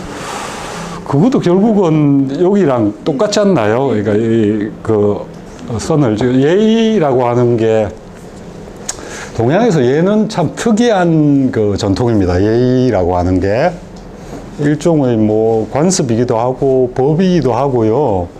그러니까 사회 틀이 만들어질 때 지금은 이 계층이나 뭐 이런 뭐 계급이나 이런 것들이 굉장히 모호해지고 이렇게 뒤섞여 있지 않습니까? 뭐 관계도 부모와의 관계, 뭐 부부 간의 관계 이런 것도 역할 분담이라는 게 좀 이제 뭐 이전하고는 같지 않죠. 많이 이렇게 그게 됐었는데 전통사회는 그런 부분이 굉장히 분명했거든요. 분명하게 되면 그 분명한 관계 내에서 상호 간에 어떤 형태로 행동하고 대응하는가 하는 걸 만들어내기가 비교적 쉽잖아요. 예를 들면 어떤 사회, 그러니까 전통사회의 특히 우리처럼 이제 농업을 기반으로 하는 사회에는 생산해내는 생산물의 양이 변화가 없죠. 이게 끊임없이 확장되는 지금과 같은 경제 구조가 아니죠. 이만큼이 생산이 되면 이걸 분배를 해야 될 거 아니에요. 분배를 하는데 힘 있는 사람이 더 가져가는, 그러니까 주먹 쓴 사람이 더 가져가는 그런 구조는 혼란을 일으킬 여지가 있으니까 계층과 계급에 따라서 저 생산물들을 소유하는 방식을 나누어 놓은 게 예의 시작입니다. 예를 들면 임금은 뭐 몇 첩 반상, 밑에 뭐 공경 이런 사람들은 몇 첩 반상, 반찬 수를 줄이는 거죠. 반찬 수를 줄인다는 게 뭐 어떻게 보면 뭐 높이고 낮추고 뭐 이런 그것들이 그 안에 들어가 있지만 결국은 본질적으로 보면 생산물의 분배입니다. 그 사람이 갖고 있는 권리와 의무에 비추어서 생산물을, 옷 같은 경우에 예를 들면 천자 같은 거 안에 무늬를 새기는데 12가지 무늬를 새깁니다. 그거 다 경제력이 거기에 인력과 이런 것들이 다 투입되는 거잖아요. 그죠? 그 다음 왕들은 10개만 새기고요. 이런 식으로 경제적인 분배를 해 놓는 거고요. 그리고 뭐 절하는 것도 몇 번 하고 이런 것들도 결국은 그 경제적인 분배에서부터 이렇게 차등을 주는 방식으로 만들어 놓은 거거든요. 그러니까 어떤 사람, 뭐, 인간관계 내에서 그 계급에 따라서 어떤 행동의 절차 하나하나를 규정하거나 아니면 아버지와 아들과 뭐 아버지와 삼촌 뭐 이런 그 촌수의 관계에서도 그런 것들이 이렇게 기본적으로는 경제적인 분배에서 나뉘어져서 행동 하나하나 뭐 움직임 하나하나도 다 이렇게 계층적으로 나누어 놓은 게 예니까, 예의라는 게 그런 거잖아요. 그러면 그걸 지키면 서로 간에 약속된 어떤 그 상황까지만 대면을 하는 거죠. 넘어서지 않는 그런 관계. 예의가 그런 거 아닌가요? 그래서 예의는 저는 그런 식으로 생각을 합니다.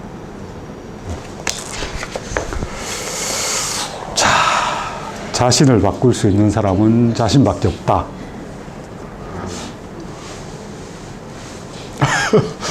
저랑 할까요?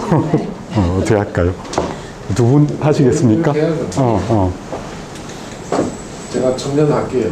예. 이게 지금 앞에랑 이어집니다. 타인의 과제를 버려라. 예. 그럼 예를 들어 은준형 외톨이의 경우는 어떤가요? 다시 말해 제 친구와 같은 경우는 그래도 과제를 분리해라. 함부로 개입하지 마라. 부모는 관계가 없다고 말씀하실 겁니까? 방에 틀어박혀 있는 상황에서 빠져나올 것인가, 빠져나오지 않을 것인가, 혹은 빠져나올 것인가, 이는 원천적으로 본인이 해결해야 할 과제일세. 부모가 개입하는 게 아니고 그렇다고 생판남도 아니니 어느 정도 지원은 필요하겠지. 이때 가장 중요한 것은 아이가 궁지에 물렸을 때 순순히 부모에게 고민을 털어놓을 수 있는가, 평소에 그런 신뢰관계를 쌓아놓았는가 하는 점이 되겠지. 그러면 가령 선생님의 아이가 방 안에 틀어박혀 있는 경우는 어떻게 하실 겁니까? 철학자로서가 아닌 한 아이의 부모로서 대답해 주세요. 일단 나는 이것은 아이의 과제라고 생각하네. 방 안에 틀어박혀 있는 상황에 대해 개입하려고 들지 않고 과도하게 관심을 갖고 살피는 것을 그만둘 것세. 그런 다음 공경에 처했을 때는 언제든 도울 준비가 되어 있다는 메시지를 보낼 거야. 그러면 부모의 변화를 눈치챈 아이는 앞으로 어떻게 할 것인가를 자신의 과제로 생각할 수밖에 없겠지. 도움을 구하거나 혼자서 어떻게든 해결하려고 할 걸세. 실제로 아이가 방 안에 틀어박혀 지내도 그렇게 달아나실 수 있겠습니까? 아이와의 관계를 고민하는 부모는 대개 아이의 인생은 곧 내 인생이라고 생각하는 경향이 있어. 요컨대 아이의 과제까지도 자신의 과제라고 생각하고 떠안는 걸세. 그렇게 늘 아이만 생각하다가 문득 정신을 차렸을 때에는 인생에서 나는 사라지고 없지. 하지만 어느 정도 아이의 과제를 떠맡았다고 한들 아이는 독립적인 개인일세. 부모가 바라는 대로 되지 않아. 진학할 학교나 직장, 결혼 상대, 일상의 사소한 언행마저도 부모의 희망대로 움직여주지 않는다네. 당연히 걱정도 되고 개입하고 싶을 때도 있겠지. 하지만 아까도 말했지 않나. 타인은 자네의 기대를 충족시키기 위해 사는 것이 아니다라고. 설령 내 자식이라도 부모의 기대를 만족시키기 위해 사는 것은 아니란 말일세. 가족끼리도 선을 그으란 말씀입니까? 오히려 거리가 가까운 가족이야말로 더 의식적으로 과제를 분리할 필요가 있네. 말도 안 돼요, 선생님. 선생님은 한쪽에서는 사랑을 말하면서 다른 한쪽에서는 사랑을 부정하고 있어요. 그렇게 타인과 선을 그어버리면 누구도 믿을 수가 없게 된다고요. 믿는다는 행위 또한 과제의 분리일세. 알겠나? 상대방을 믿는 것, 이것은 자네의 과제일세. 하지만 자네의 기대와 신뢰를 받는 상대가 어떻게 행동하느냐 하는 것은 그 사람의 과제인 걸세. 그 선을 긋지 않는 채 자신의 희망만 밀어붙이면 그건 스토커나 다름없지. 그것이야말로 하지 말아야 할 개입이라네. 비록 상대방이 내 희망대로 움직여주지 않는다 하더라도 계속 믿을 수 있을까? 사랑할 수 있을까? 아들러가 말하는 사랑의 과제에는 그런 질문까지 포함되어 있다네. 아, 어려워요. 어렵다고 그래서. 물론이지. 하지만 이렇게 생각해보게. 타인의 과제에 개입하는 것과 타인의 과제를 떠안는 것은 자신의 인생을 무겁게 짓누른다네. 만약 인생에 고민과 괴로움이 있다면 그 고민은 인간관계에 있으니 먼저 여기서부터 저기까지는 내 과제가 아니다 라고 경계선을 정하게. 그리고 타인의 과제는 버리게. 그것이 인생의 짐을 덜고 인생을 단순하게 만드는 첫걸음일세. 이야, 굉장히 명쾌하지 않아요? 네. 굉장히 예, 명쾌한데 뭔가 좀 냉정한 것 같기도 하고요. 뭔가 팔이 한쪽 쭉 떨어져 나간 느낌도 좀 듭니다. 이런 거 보면. 옆에서 우리 신랑이 상관이 있는데 무슨 네. 일이 있어. 근데 내가 억울한 일이 옆에서 당하고 있어. 내 과제가 아니야. 그, 가만히 있어. 네. 내가 얼마나 서운하겠어. 그렇게 받아들일 여지가 있습니다. 만났네. 같이 싸우자. 그래서 이 사람은 좀 냉정한 게 있어요. 예, 그러니까 이게 이제 극단적인 문제 상황으로 가면 이렇게 이야기할 수밖에 없는 거죠. 근데 여기도 보면 그 지금 이야기하고 있는 것 중에 하나가 조심스럽게 또는 관찰을 자기는 알고 있어야 되는 겁니다.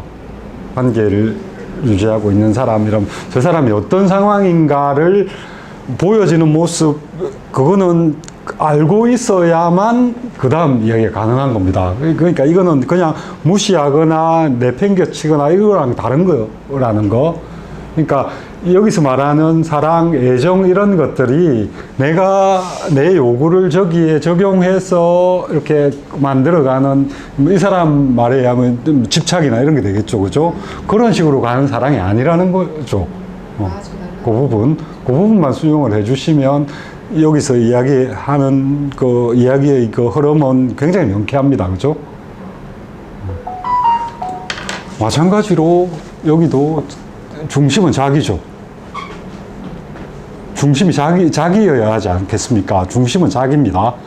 그러니까 세상을 자기 중심으로 움직이려고 하면 안 되고, 그건 또 중심이 자기라고 하는 부분을 오해할 수 있는데, 그런 부분. 그리고 아이 이야기할 때 저는 이런 부분입니다. 가장 중요한 것은 여기 170페이지 그 중간쯤 부분인데요. 아이가 궁지에 몰렸을 때 순순히 부모에게 고민을 털어놓을 수 있는가? 그 다음 구절. 평소에 그런 신뢰관계를 쌓아놓았는가 하는 점이다. 이 부분인데 그 평소에 신뢰관계라고 하는 게 단기간에 이렇게 만들어질 수는 없습니다.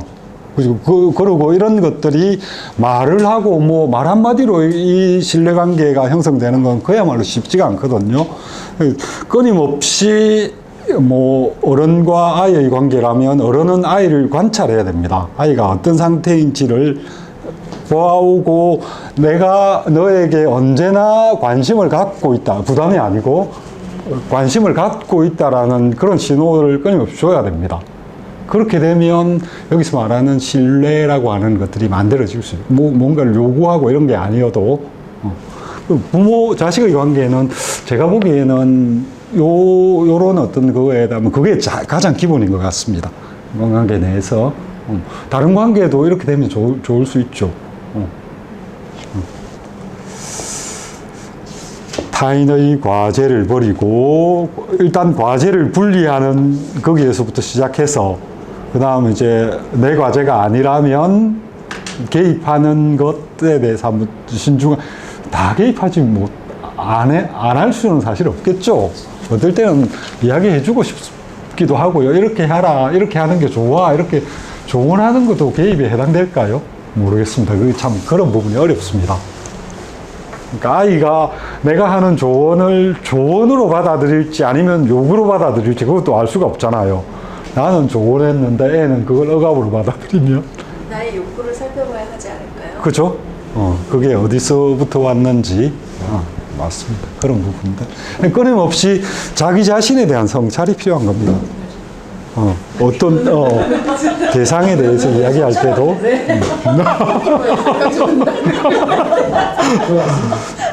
아니에요. 방금 뭐가 싹 지나간 진짜로? 그거 왜 무섭게 왜 그래?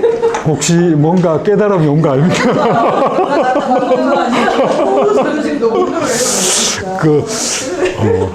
왜 귀신 있을 수도 있어. 이러면서 다 생각나가지고. 제가 알고 있는 미국에 굉장히 그 유명한 사이비 그 교주가 하나 있는데 그 배우들도 굉장히 많이 그 가입하고 이랬다. 이름도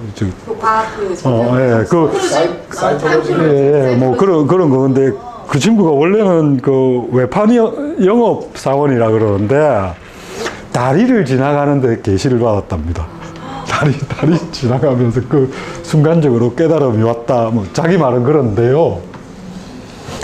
그 보통 우리가 그 깨달음이라는 용어를 서양에서는 잘 안 쓰잖아요. 그죠? 그 사람들은 그냥 계시라고 표현을 합니다. 근데 우리는 깨달음이라는 용어를 많이 쓰죠. 그러니까 깨달음이라는 건 순식간에, 순간적으로 오는 건데, 그게 뭐 멍하게 있는다고 순간적으로 올 일은 없잖아요. 그것에 대해서 생각하고 한 것들이 쌓여서 언젠가 무슨 계기로 팍 이렇게 이제 그 문제에 대한 어떤 답이 내려오는 겁니다. 답일지 아닐지는 모르겠는데 그게 이제 어떻게 보면 뭐 인도도 그렇고 중국도 그렇고 우리도 그렇고 뭐 그 갖고 있는 전통 중에 하나입니다. 문제에 대한 끊임없는 숙려와 숙고와 답을 찾으려는 자신의 내면적인 노력. 그게 사실 뭐 삶을 이 사람들이 이야기하는 좀 더 나은 사람 또는 이상적인 사람이 되는 어떤 기본적인 조건인 것 같습니다. 끊임없이 어떤 문제에 부딪혔을 때 그 문제에 대한 해결책 내지는 그걸 뚫고 나갈 수 있는 방법을 찾는 고려를 놓치지 않는 거죠. 그런 것들. 이 책도 보면 어떤 의미에서는 읽다 보면 뭐 어떤 의미에서는 깨달음 이런 걸 좀 주는 요소가 있는 것 같습니다. 제가 보기에는.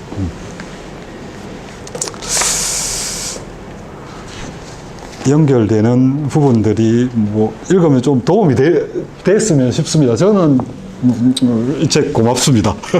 읽으면서 고맙다는 생각이 들더라고요. 한 구절 좀 더. 할까요? 예, 보시죠. 인간관계의 인간관계의 고민을 단숨에 해결하는 방법. 야, 이거 단숨에 해결하면 얼마나 좋겠습니까? 두 분이서 도무지 납득이 되지 않습니다. 그러면 자네 직장에 관해 부모님이 심하게 반대하는 장면을 가정해보지. 실제로도 반대를 하셨지? 네, 대놓고 극렬하게 반대하지는 않으셨지만 말끝마다 싫은 기색을 내비치셨습니다. 그러면 알기 쉽게 그 이상으로 심하게 반대를 했다고 치세요. 아버지는 노발대발 화를 내고 어머니는 눈물을 흘리며 반대했네. 도서관 사설하니 절대로 인정할 수 없다. 형과 함께 가업을 잇지 않으면 부모 자식 간의 연이 끝이라고 압박했지. 하지만 여기서 인정할 수 없다는 감정과 어떻게 타협할 것이냐는 자네의 과제가 아니라 부모님의 과제네. 자네가 신경 쓸 문제가 아니지. 아니 잠깐만요. 다시 말해 선생님은 부모가 얼마나 슬퍼하든 관계없다라고 말씀하시는 겁니까? 관계없네. 농담하지 마세요. 냉정하죠. 교정하는 철학이 어디 있답니까? 자신의 삶에 대해 자네가 할 수 있는 것은 자신이 믿는 최선의 길을 선택하는 것. 그뿐이야. 그 선택에 타인이 어떤 평가를 내리느냐 하는 것은 타인의 과제이고 자네가 어떻게 할 수 없는 일일세. 상대가 나에 대해 어떻게 생각하든 좋아하든 싫어하든 그것은 상대의 과제이지 내 과제가 아니다. 선생님은 그렇게 말씀하시는 겁니까? 분리란 그런 걸세. 자네는 타인의 시선에서 자유롭지 못하고 타인의 평가에 민감하지. 그래서 타인에게 인정받고자 혈안이 되어 있어. 그러면 왜 타인의 시선에서 자유롭지 못한 걸까? 아들러 심리학의 관점에서 보자면 간단히 자네는 아직 과제를 분류하지 못하고 있어. 원래는 타인의 과제여야 할 것까지 내 과제라고 생각하고 있지. 지난번에 들려준 내 얼굴을 주의 깊게 보는 사람은 너뿐이다 라고 한 할머니의 말을 떠올려보게. 그 말에는 과제 분리의 핵심이 담겨 있어. 다른 사람이 자네의 얼굴을 보고 무슨 생각을 할까? 그건 그 사람의 과제야. 자네가 이러쿵 저러쿵 따질 문제가 아닐세. 머리로는 이해합니다. 하지만 그런 괴상망측한 논리를 가슴으로 받아들일 수는 없습니다. 그러면 다른 각도에서 생각해보세요. 예를 들어 회사에서 인간관계로 고민하는 사람이 있어. 상사라는 인간이 사사건건 딴죽을 거는 데다 아무리 열심히 일해도 인정해주기는커녕 얘기조차 들어주지 않네. 꼭 제 상사가 됩니다. 하지만 그 상사에게 인정받는 것이 자네가 최우선으로 고려해야 할 일인가? 회사 사람들에게 잘 보이는 게 일은 아니지 않는가? 상사가 자네를 싫어한다. 그것도 말도 안 되는 이유로 그런다. 그러면 더는 다가서려고 노력할 필요가 없네. 논리사회로야 그렇죠. 하지만 상대는 상사가 아니니까 직속 상사 눈밖에 나면 일하기 힘들다고요. 그 또한 아들러가 말한 인생의 거짓말일세. 상사의 눈밖에 났으니 일할 수 없다. 내가 일을 잘 못하는 것은 상사 때문이다. 그렇게 말하는 사람은 되게 잘 풀리지 않는 일에 대한 구실로 상사의 존재를 든다네. 정령 공포증에 걸린 여학생처럼 자네는 싫어하는 상사의 존재가 필요한 걸세. 그 사람만 없으면 나는 더 일을 잘 할 수 있다고 말이야. 선생님은 부하 직원과 상사와의 관계를 잘 몰라서 그렇습니다. 제발 그런 일방적인 억측은 그만하시라고요. 이것은 아들러 심리학의 근간과 관련된 이야기일세. 그런 식으로 화를 내면 아무것도 받아들일 수 없어. 저 상사 때문에 일을 할 수가 없어. 라고 생각하는 것은 누가 봐도 원인론이지. 그러지 말고 일을 하고 싶지 않아서 상사를 싫어하기로 했다. 라거나 내 무능력함을 인정하고 싶지 않아서 싫어하는 상사를 만들어냈다. 라고 생각하는 걸세. 목적론적인 발상을 하는 거지. 선생님이 사랑에 맞지 않는 목적론으로 생각하면 그렇죠. 하지만 제 경우는 다릅니다. 만약 자네가 과제를 분리할 수 있다면 어떻게 될까? 즉 상사가 아무리 부당하게 화를 내도 그것은 나의 과제가 아닐세. 상사가 해결해야 할 과제지. 자네가 먼저 다가갈 필요도 없고 고개를 숙일 필요도 없어. 자네가 할 일은 내 인생에 거짓말을 하지 않고 내 과제를 직시하는 것이다. 이렇게 이해하면 어떨까? 하지만 그것은 인간은 모두 인간관계로 고민하고 괴로워하네. 이를테면 부모와 부모님과 형과의 관계일 수 있고 직장 동료와의 관계일 수도 있지. 그리고 지난번에 자네가 말했지, 더 구체적인 방법이 필요하다고. 내 제안은 이렇네. 먼저 이것은 누구의 과제인가를 생각하게, 그리고 과제를 분리하게. 어디까지가 내 과제이고 어디서부터가 타인의 과제인가 냉정하게 선을 긋는 걸세. 그리고 누구도 내 과제에 개입시키지 말고 나도 타인의 과제에 개입하지 않는다. 이것이야말로 구체적이고도 대인관계의 고민을 단숨에 해결할 수 있는 아들러 심리학만의 획기적인 점이라고 할 수 있지. 아하, 오늘의 과제가 자유라고 했던 의미를 조금은 알 것 같습니다. 그래, 우리는 지금 자유에 관해 논하려는 걸세. 예. 이 구절을 다시 한번 보십시오. 뭐, 결국 적어도 저 함축적으로 표현하는 게 이거 아닐까 싶습니다. 그죠? 무소의 뿔처럼 다른 사람, 나의 목적, 나의 일, 그걸 근데 무소의 뿔처럼 가는 게 쉬울까요? 그죠?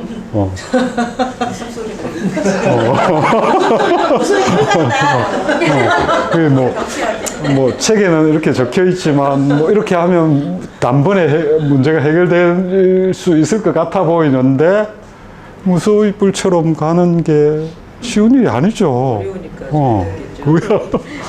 선생님, 우리 저거 되게 좋은데 우리 소리내서 한번 쭉 읽어볼까요? 저거? 예. 소리에 놀라지 않는 준비 레디 고!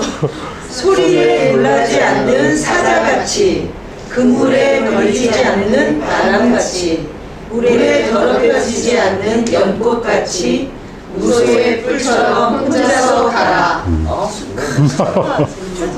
예. 스타일이 많다. 짧습니다. 근데 무소라고 해야 되는데 무소하니까 좀 이상한데요. 자장가는 거죠. 무소라고 하잖아요. 무소 맞습니다. 무소 아니에요? 무소? 무소의 뿔처럼. 그건 차이롬이고.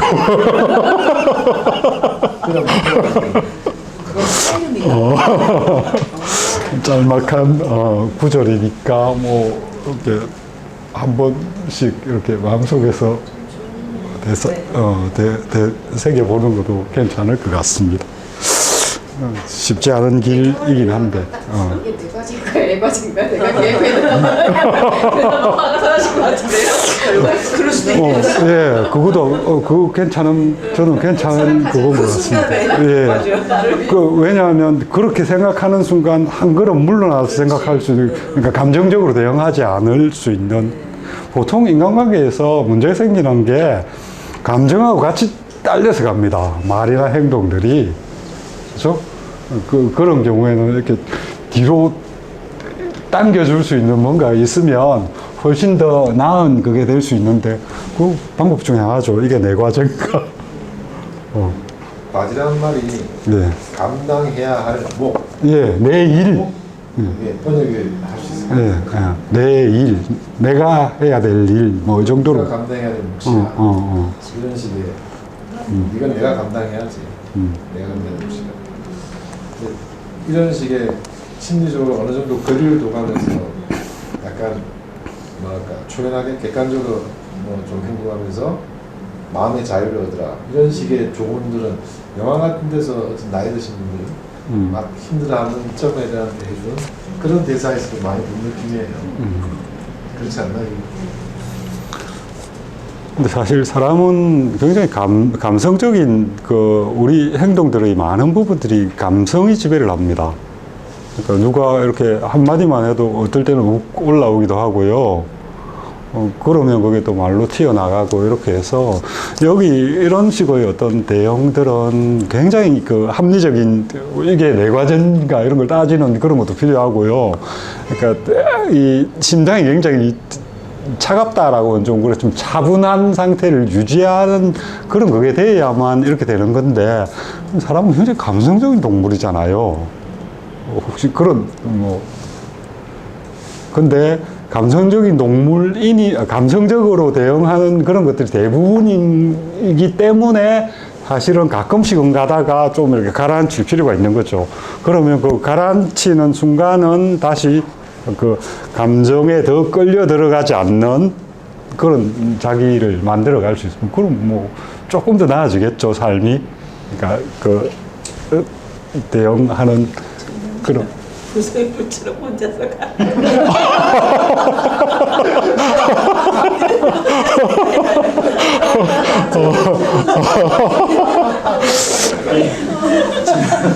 저는 이거 보면서 이제 또 요즘 MZ 세대가 예. 애들이 이런 거 읽고 예. 잘못 너무 이렇게 극단적으로 받아들여가지고 맞습니다. 상사가 아무리 화를 내도 예, 예. 나의 과제가 아니고 예, 맞습니다. 상사가 해결해야 예, 되는 맞습니다. 그렇게 애들이 딱 주어진 일만 예, 예, 자기가 할 예. 수 있는 일임에도 불구하고 저거 내거 아니가 안 제가 이거 이루어지는 왜요 이걸요 하다가 맨날 그러잖아요. 맞아요. 니는 찢어라. 그렇지가 않아서 감당해. 난 내 나는 것만 그냥 하지. 일만 한다. 그 아들네가 보면 걔들 잘 살고 있는 거. 그러니까 그런데 심리적으로 건강할 것 같아. 그럴 수 있습니다. 근데 요즘은 요즘은 근데 차라리 그럴 수 있는 게 나아요. 워낙 이 심리적인 그 스트레스를 많이 받아가지고 그런 것 같아요. 요즘 뭐 보면 M하고 Z 사이에도 서로 같이 일 못한다고 그런다고 합니다. 그러면 그런 거 보면 나이가 들어가는 게 정말 더 힘든 겁니다. 나이가 들어가는 게 어떨 때는 좀 본전 생각이 납니다. 옛날에 우리 어른들 같은 경우 나이 들었다는 그것만으로도 대단한 그게 있었는데 요즘은 이제 그런 게 점점 없어집니다. 좀 서글프기도 하고 이런 그 느낌들을 받습니다. 요즘 제가 나이가 들어서 그런지 그 길거리에 다니시는 어르신들이 눈에 많이 들어오더라고요. 그러니까 일단 기본적으로 이 몸 자체가 이렇게 좀 아무리 옷을 잘 입어도 연세가 많이 드신 분들을 좀 추레하시잖아요, 그죠? 그런 부분들 마음도 그래 보이고 조금 지나면 저도 저렇게 될 것 같은 생각 들고. KBS로 알고 있는데 혹시 골든걸스 들어보셨어요?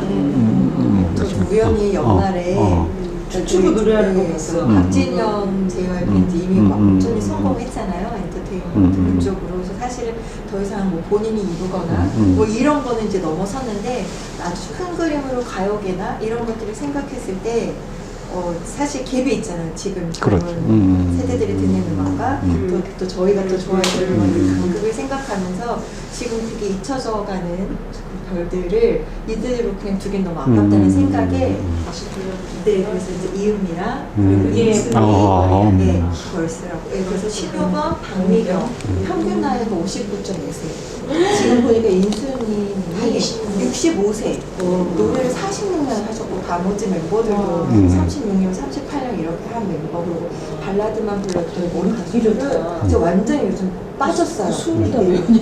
네. 그래가지고 완전 하나도 몰랐다. 전 사실 이은미만 조금 좋아했지 뭐 신효범 가수도 노래 몇 곡 더 들어보고 이게 단데 박진영을 많이 듣고 제가 완전 감동을 한 거예요. 안 그래도 되는데. 그래서 이 네 명을 한 명 한 명을 설득을 하기 시작을 해요. 왜냐면 사실은 또 이 나이에 내가 이미 다 이뤄서 굳이 또 잘못 도전했다가 실패할 수도 있고 이런 여러 가지가 있는데 박진영이 또 목소리에 힘이 있는 사람이잖아요. 이뤄놓고 열심히 한 열성 있는 사람이어서 이 네 명을 설득을 해요.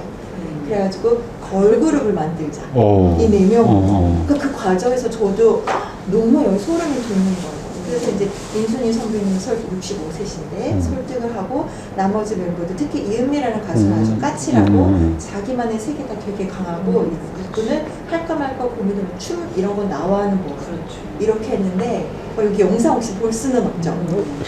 유튜브 나오나요? 줄 모를 거예요. 모릅니다. 큰일입니다. 이 분들에게 차곡차곡 한 명씩 요즘 아이들을 부르면서 이분들에게 어울리는 곡을 이제 추천 문화의 미션이에요. 그래서 이 4개를 이제 미션을 드려요. 그거 유튜브에 다 보실 수 있거든요. 거기서 완전히 지금 폭발한 거예요. 예를 들어서 젊은 세대는 젊은 세대들 난 잘 모르는 이 옛날 가수들이 내가 좋아하는 노래 부르는 거 너무 잘하는 거예요. 파스타라고 생각하시는 분들 무조건 너무 잘하시는 거예요. 그래서 감동하고 또 약간 이제 원래 이 가수를 좋아했던 세대들은 가사가 하나하나 다 들리는 거야. 근데 제가 요것만 마무리하고 그거를 죄송합니다. 잠깐만 찾았습니다. 예. 네.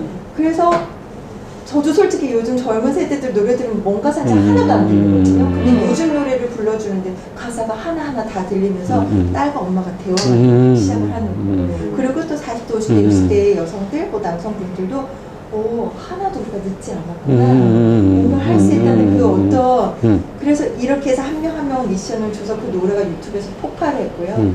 그거를 기반으로 또 박진영이 새로운 곡을 썼어요. 긴 걸그룹. 그래서 그 영상이 지금 2개가 있는데 그거 굿바이 베이비. 네네. 그거 한번 같이 보면 좋을 것 같아요. 여기 블루투스 연결해서 하면 되는데 할 줄 할 줄 모릅니다. 이게 어떤 할 줄 모릅니다. 손이 안으로 볼 수 없을걸? 저 진짜 모바일 아까 모바일 있어요. 화면으로 연결, 윈도우 연결. 이거 네트워크 스테 저기 스피커도 했는데 이거 나중에 정원 씨가 그거 빼온다는 거예요. 이 연결이 안 됐잖아. 강비당이 있을 때는 50점 몇 세인 사람이 하는 거야. 이게 스마트라서 그때 했었는데 이게 유선으로 연결. 이거를 저걸로 연결하면 되려나? 이거는 유선으로 연결하고 요거랑 잭이 이거라서 안 돼. 원래 이거를 켜야 돼, 여보. 아니 그건 말하는 게 아니고 이걸 켜고 여기다 연결해서 여기를 연결하고. 그래, 여기다 연결해서 여기서 이렇게 이걸 화면 나오게 한 이걸 유선으로 연결했다고. 그러니까 원래는 어떻게 하냐면 제가 공부해 놓겠습니다. 그건 안 돼. 못 한다니까. 그러니까 아니, 스피커는 이게 연결되는데 저번에 안 돼가지고 화면 포기하고 스피커만 연결했던 거야. 화면을 보려면 이거는 파워가 연결이 안 되는데 여기에 이거 연결해야 돼. 요거겠죠. KT. 안 돼. 인터넷 연결하면 연결하셨어요 이거? 연결 안 안 했잖아요. 했죠. 연결을 해야 연결. 무선으로 지금 무선으로 했는데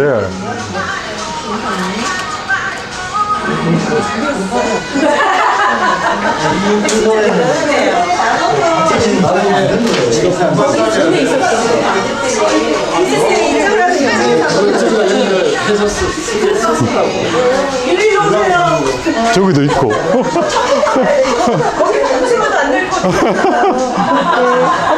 잠깐 언니 잠깐 이쪽에 처음부터 첫 장면 예술. 첫 장면이 이렇게 해서 첫 장면이 예술이에요. 자 보세요. 얼마나 연습을 했는지가 보이거든요. 그래서 정말 한번 보세요.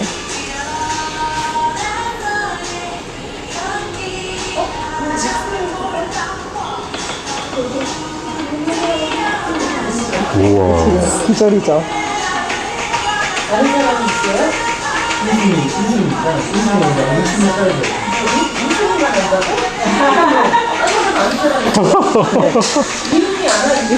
저 나이 든 사람들이. 이미 언니 너무 멋있어요. 우와. 너무 멋있죠. 내가 너무 노래를 잘하니까. 우리 원래 잘하지. 다 하는 거랑 하는 사람도 있잖아. 가사가 너무 잘 들리는 거예요. 너무 멋있고. 그런 노래라는데. 완전 내노라는 사람들이니까. 가창력은 끝내주는 사람들이잖아요. 그래서 이렇게 이야. 너무 멋있죠.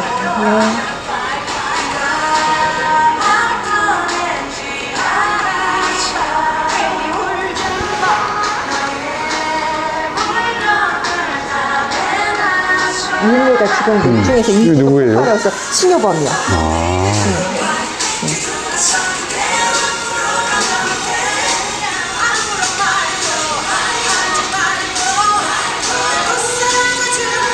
장기적으로 좀 이따가 이 이은미가 랩을 하거든요. 랩을 한 번도 안 하는 가수잖아요. 이은미 스타일 알잖아요. 그리고 지금 이은미 지금 이 모든 세대에서 이은미 인기가 완전 폭발했어요. 아니 너무 멋있죠. 너무 멋있죠. 네, 진짜. 잘 연발해. 네네. 몸매도 너무 좋고. 네. 이거 보세요. 네. 이제 랩을 들어보셔야 돼요. 이제 랩을. 신혜범이 많이 살쪘다 그러고. 네 맞아요. 점점 이뻐지고 있어요. 너무 멋있죠. 모습들이 왜 이렇게 나시나요? 그쵸.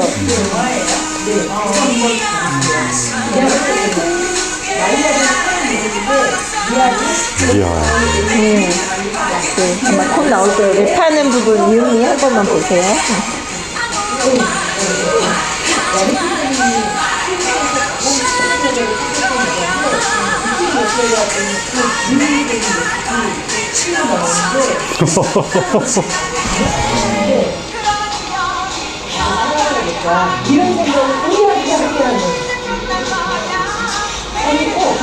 이렇게 들어보세요.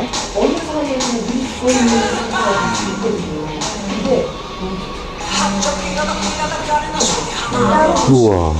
아니죠. 여기서 소름.